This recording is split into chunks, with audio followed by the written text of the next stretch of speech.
না কইয়া এটার প্রেম বাজার কইলেই চলে। শেখ হাসিনা নাম রাখিয়ে গেছে 300 ফিট, এটা প্রেমনগর।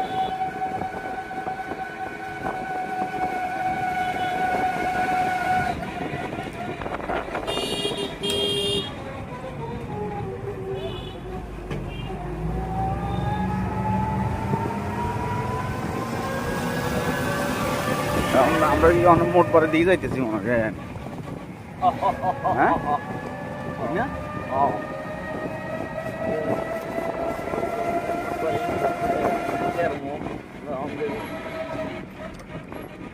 এদিকে খ্রিস্টান বেশি থাকে।